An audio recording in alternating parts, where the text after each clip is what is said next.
sweeping EU privacy laws. It's called GDPR. You're familiar with it that much. It's 2 days away, and it has all the companies, particularly the tech companies, scrambling.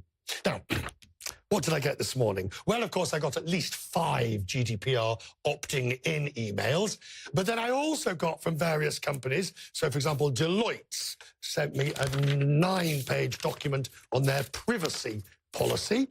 And I'm a member of Soho House, and they decided to send me a 7-page, but it's tightly formatted policy. And buried on page 7 is right to withdraw consent, which is one of the bits, of course, that's important. Look, the reality is we're all swamped with this. None of us know what to do with it. You really don't get any choice. You have to accept it if you're going to do business with these people. And some firms are playing ball. Apple's telling users what data it has. Microsoft and Facebook vows to make the rule global. Others are going out of business, like the online reputation service Clout. Others are shutting services, Uber Entertainment and the Czech search engine Seznam. And some firms are blocking Europeans like Gravity Interactive because, remember, this is only relevant if you have European customers or European citizens or your customers. Mark Thompson, do help me, please, the global privacy head at KPMG. This is complex. Absolutely, it is complex. And I think that one of the things that's misunderstood is the foundations of the GDPR. And it's one of hundreds of privacy regulations that exist globally. But what it's really trying to do is provide a framework for businesses to leverage personal information to create value, but also making sure that when they do that, individuals' rights are protected. How does a 9-page document from Deloitte, where processing of special category personal information is relevant to your consent, and you withdraw that consent, we will cease processing of I mean, this is exactly what we talk about, though, isn't it? This isn't helping anybody, or is it?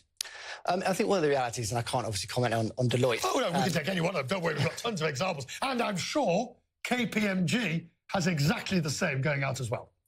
I think what you've got to realise is the regulations trying to provide transparency to consumers about how their data is used. And you can argue if that's transparent or not, but fundamentally that is the purpose of why some of these notices are coming out. To me, it seems to me, the real issue here is not so much about me withdrawing consent and all of that. It's the companies making sure they have the proper security and safeguards, the data protection officer, the various storage facilities, and the rules concerning breach. Absolutely. I mean, personal data is one of the most valuable assets, and organisations need to manage the value of that asset so they can leverage it to deliver great products and services, great customer experience, but also manage the liability that is associated with that. And you've seen in recent times how severe that liability can be. Do you think this edifice, this behemoth that has been put in place of GDPR will do the trick? Is this what was needed? I think it was what was needed. I think it's about getting it right and a balance. And I think over time, you'll see the requirements of what people have done change and evolve. So, for example, when I write to one of these companies next week when it's in and say, would you please withdraw, I wish to, what's the phrase they use here? I wish to withdraw my consent to personal data. What are they going to write back and say? What would you be advising them to write back and say?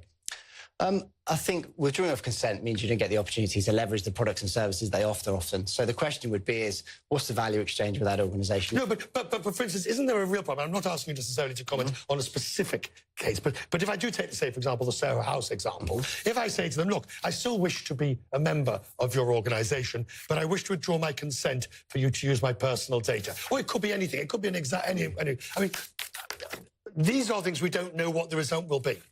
Absolutely, and individuals have got a lot of questions that they're unable to get answers to at the moment from organisations, and I don't think there's a golden answer for any of this. It's very much about striking the balance as an individual for wanting to get a product or service from an organisation, as well as understanding that if you want that product or services, the organisation needs to use your data. Finally, we've talked many times on this programme about the seriousness of data privacy and cybersecurity. Is it your view that it is one of the biggest existential threats that any company faces? Absolutely. And if you look at the value of data, and you can see it in the way that tech companies and the big personal information companies are valued, there is a huge value being placed on this intangible asset. And if you look at the comparison to the 2 big oil and gas companies versus the 2 big, I'd class as personal information companies, although they would make less revenue, less turnover, the big personal information leverage companies have a higher market cap.